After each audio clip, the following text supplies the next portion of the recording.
Sometimes, the process of assembling a figure for your own collection can match and even exceed the excitement of picking up an official release. So how does this tele-comms loadout gear set by Gridiron Studios fit with your existing G.I. Joe classified collection? Find out right here and now.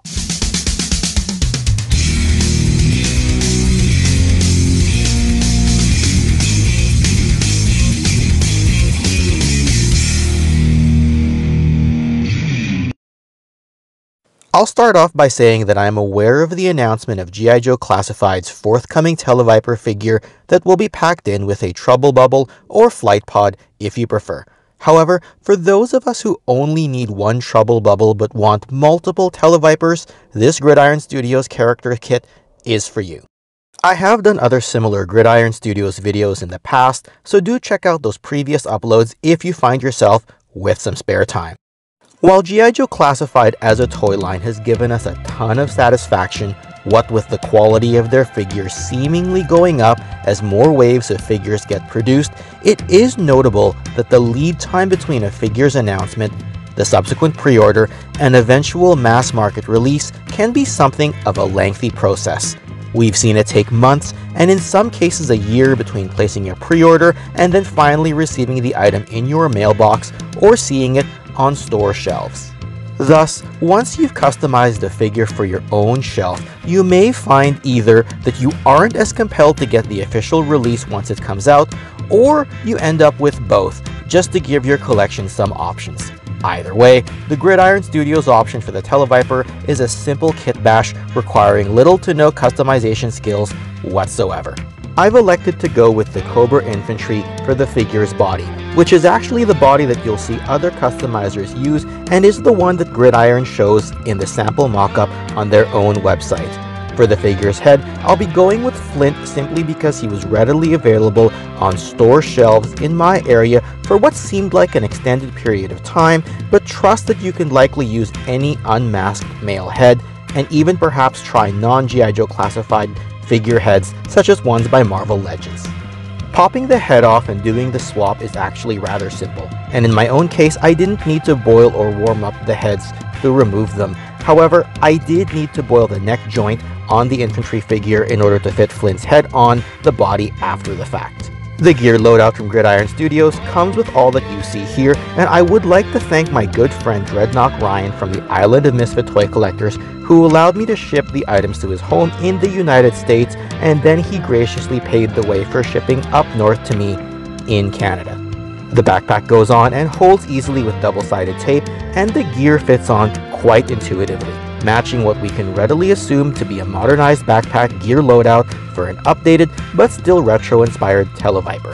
The helmet fits nicely and snugly onto the head, and the weapon fitting into the hand is a great homage to the 1985 version 1 release from the Real American Hero toy line. As mentioned earlier, this is a relatively simple custom, and the way I've shown it requires no paint application nor structural modifications to the figure's body or weapons, all while still adding another unique figure to your collection. However, if you happen to have the skills to do additional customization work, then the sky is the limit for you and your collection. For example, Tony's Figs on Instagram goes the extra mile with his custom work, and in this case, he's done an arm swap and made sure that the swapped out arms fit nicely and complement the colors for the rest of the figure.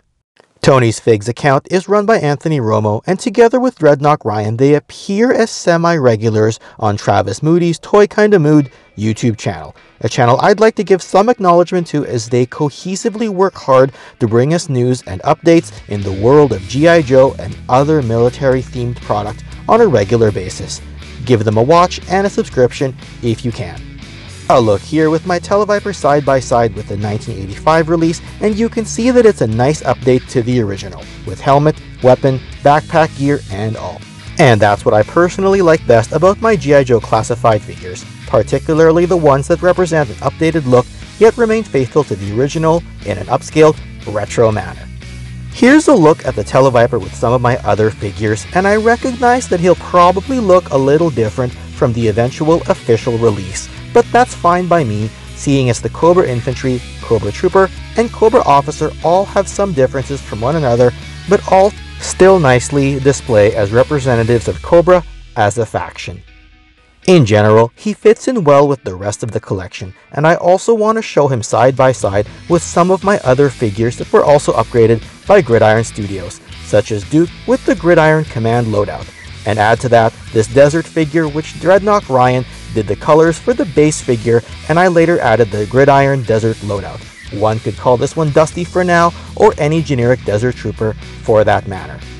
Either way, in the era of fan-driven and what I've considered an innovative Renaissance age of toys, this Gridiron set gives us a splendid-looking figure for our shelves.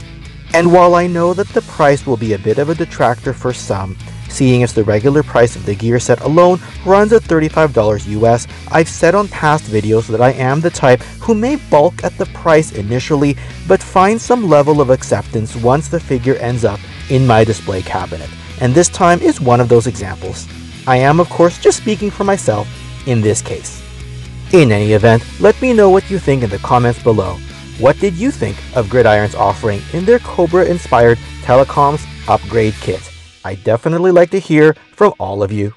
And with that, special thanks to my Patreon supporters and channel members whose names can be found in the description section of this video. If you'd like to see your name down below, visit patreon.com/toyconnections to become a patron and receive some exclusive benefits, or click the join button to become a channel member to receive some custom badges and emojis for your use in the comment section of any Toy Connections video or live stream.